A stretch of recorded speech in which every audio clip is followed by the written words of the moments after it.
السلام عليكم. أعوذ بالله من الشيطان الرجيم. بسم الله الرحمن الرحيم. ونفس وما سواها فألهمها فجورها وتقواها قد أفلح من زكاها وقد خاب من دساها. സഹോദരന്മാരെ, നമ്മുടെ നാട്ടിൽ തദ്ദേശ സ്വയംഭരണ സ്ഥാപനങ്ങളിലേക്ക് തെരഞ്ഞെടുപ്പിൻ്റെ ആരവമുള്ള സമയത്താണ് നമ്മളുള്ളത്. തെരഞ്ഞെടുപ്പ് പ്രഖ്യാപിച്ചതോടുകൂടി നാട്ടിൽ പെരുമാറ്റച്ചട്ടം നിലവിൽ വന്നു. ഇനി സംസാരിക്കുമ്പോഴും ഒരു വ്യക്തിയെക്കുറിച്ച് പറയുമ്പോഴുമൊക്കെ ആളുകൾ ഏറെ ജാഗ്രത കൈക്കൊള്ളും. കാരണം അത് വ്യക്തിഹത്യയാകുമോ, സ്വഭാവഹത്യയായി പരിഗണിക്കുമോ, തൻ്റെ ജയം ആ വാക്കുകൊണ്ട് കോടതി ഇല്ലാതാക്കുമോ, ഇങ്ങനെയൊക്കെയുള്ള ഒരുപാട് ആശങ്കകൾ ആളുകൾക്ക് ഉള്ള ഒരു സമയമാണ്. എന്നാൽ അത് ഫലപ്രഖ്യാപനത്തോടെ അത് തീരും.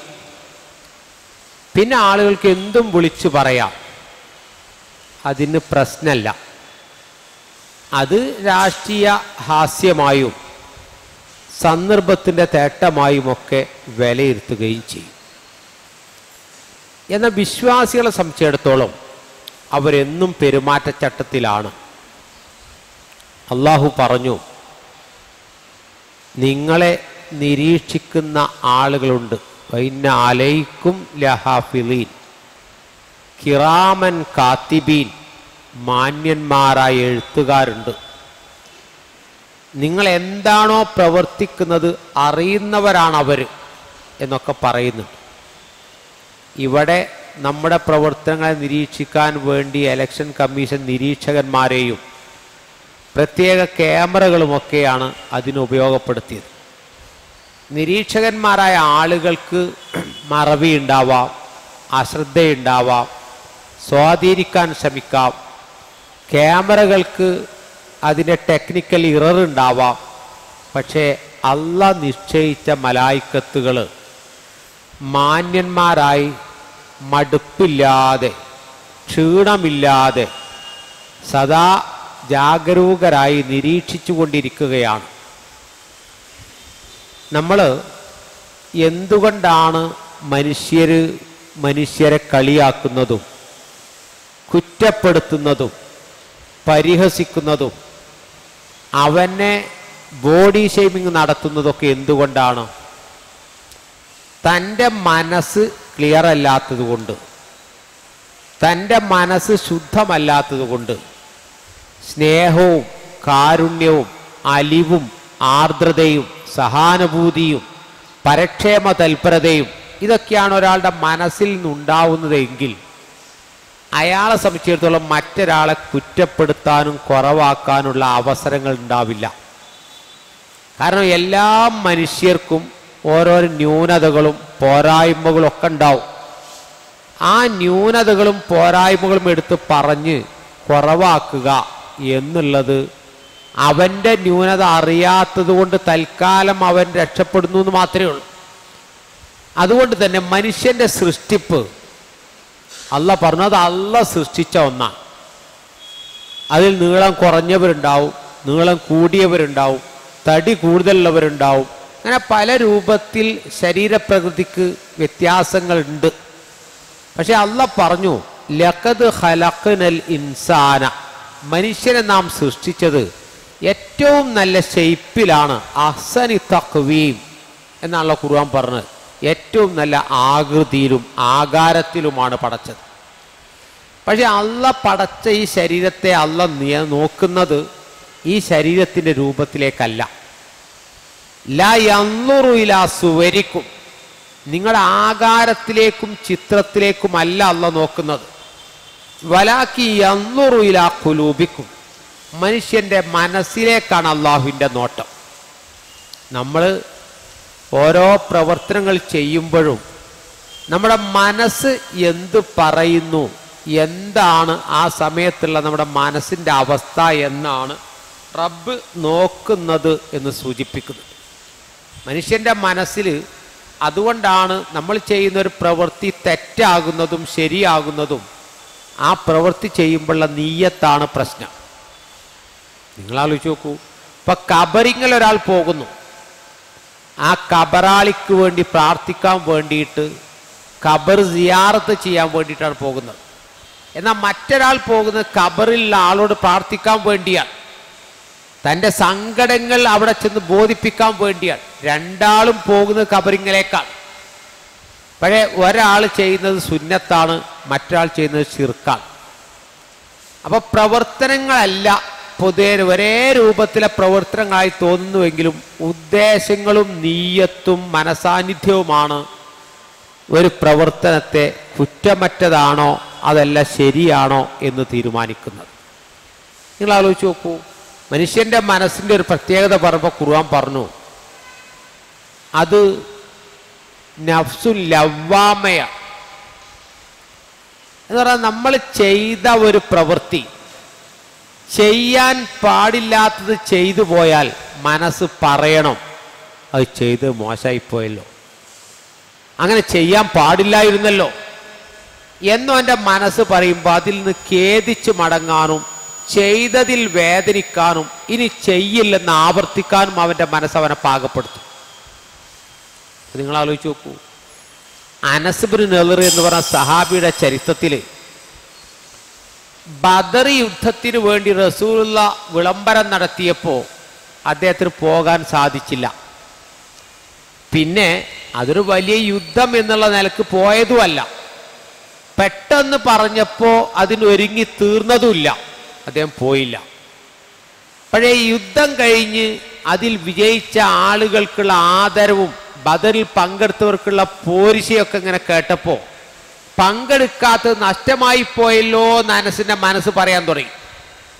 മോശമായിപ്പോയി, പോകായിരുന്നു. എന്തേ ഇപ്പോൾ പോകാതിരുന്നത്, എന്തേ ഇപ്പം എനിക്ക് തടസ്സമുണ്ടായത്? പക്ഷെ അദ്ദേഹം റസൂലിൻ്റെ അടുത്ത് വന്നുകൊണ്ട് പറഞ്ഞു, റസൂലേ, ഇനിയൊരു യുദ്ധം ഉണ്ടെങ്കിൽ, ഇനിയൊരിക്കൽ അള്ളൊരു അവസരം തന്നാൽ ഞാൻ അള്ളാഹുവിന് തന്നെ കാണിച്ചു കൊടുക്കും അനസ് ബിൻ നളിറിന്റെ പ്രവർത്തനം എന്താണ് എന്ന്.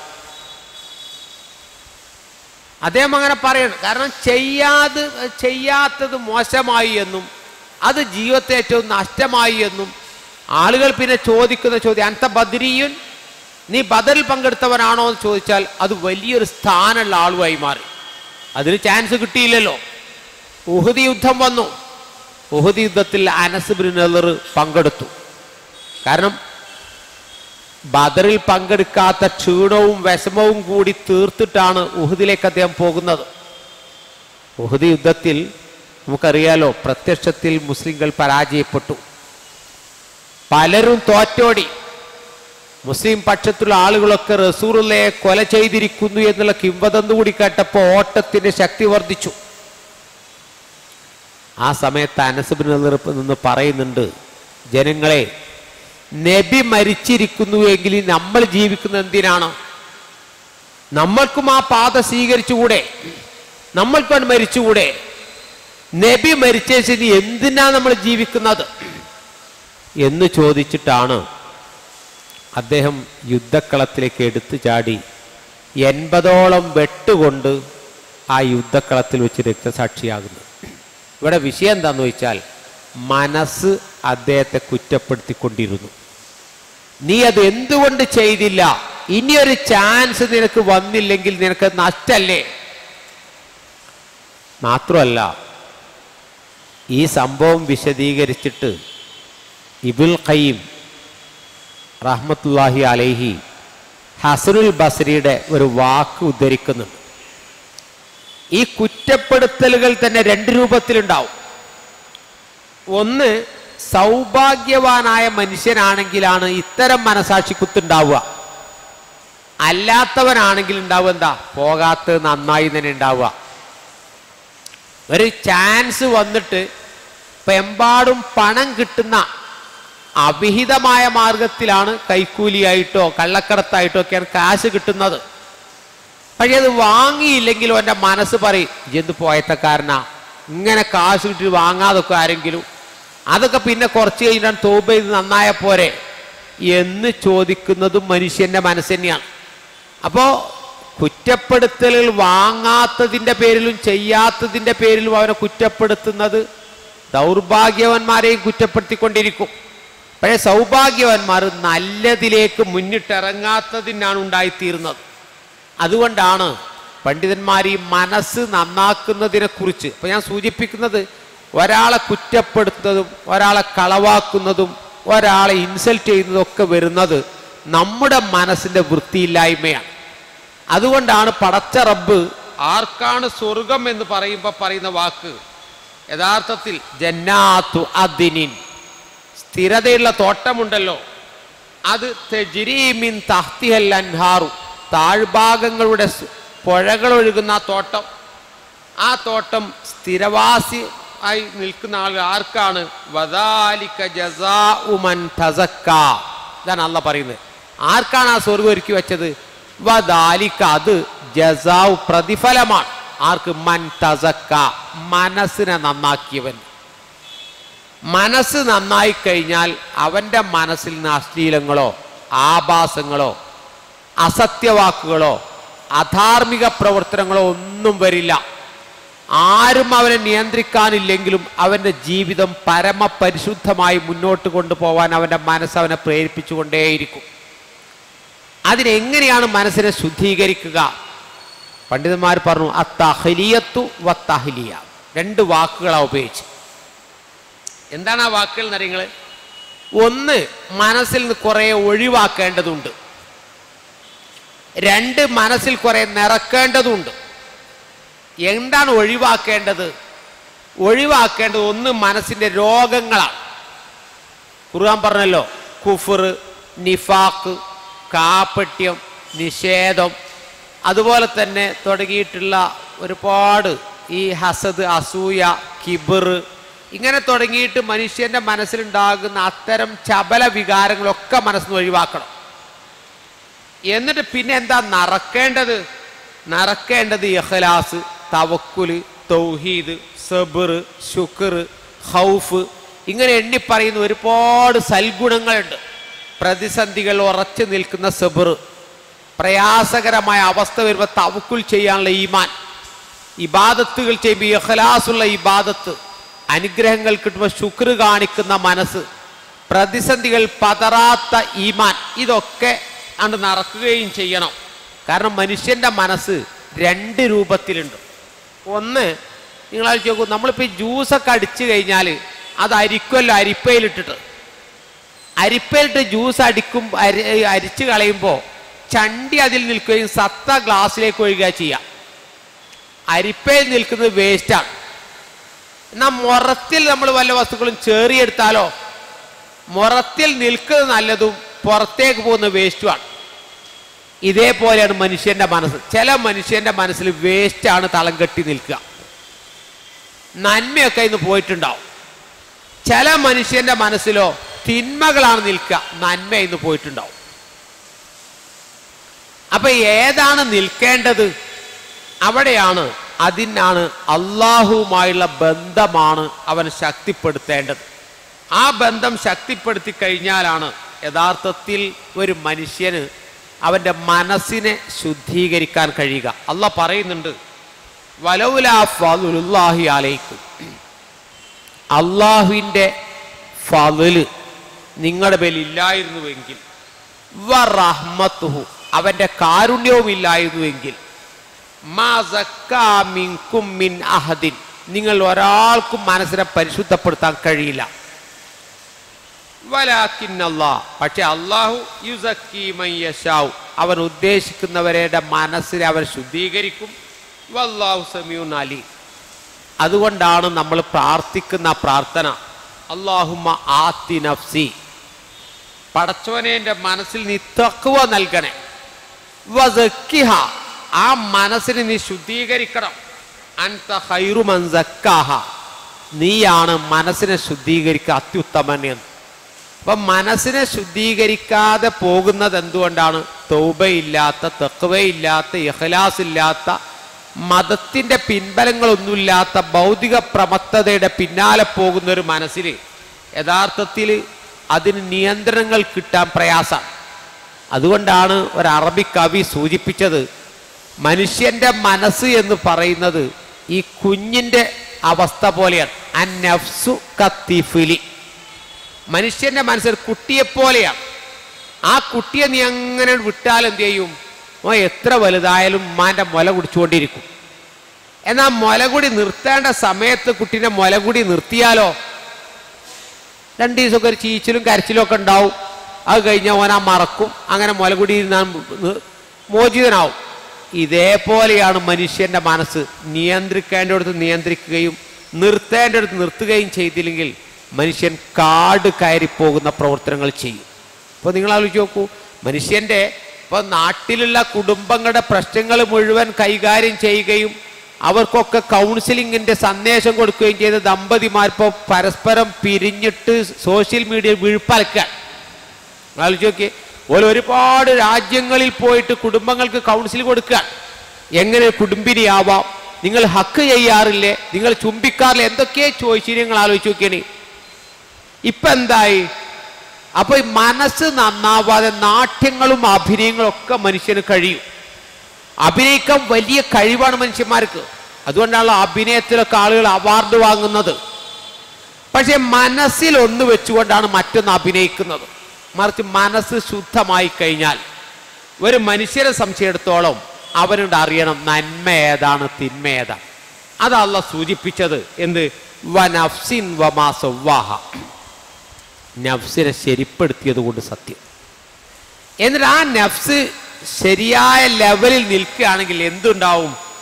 ഫഅൽഹമഹ ഫുജൂറഹ വതഖ്വാഹ, അതിൽ തഖ്വയുണ്ട്, ഫുജൂറുണ്ട്. അവനറിയാം ഞാൻ ഈ ചെയ്യുന്നത് തെറ്റാണ്, ഇത് ചെയ്യാൻ പാടില്ലാത്തതാണ്. ആ സൈറൻ നമ്മളോട് ഓഫാക്കിയിട്ടാണ് ജീവിക്കുന്നതെങ്കിൽ, ആ മനസ്സ് നൽകുന്ന സിഗ്നലുകളെ നമ്മൾ ഓഫാക്കിയിട്ടാണ് ജീവിക്കുന്നതെങ്കിൽ എന്ത് താന്തോതിത്വവും ചെയ്യാൻ മനുഷ്യനെ പ്രേരിപ്പിക്കും. കാരണം എന്താ? അവൻ ആ പുളിയാണ്ട് അറ്റുപോയിട്ടുണ്ടാവും.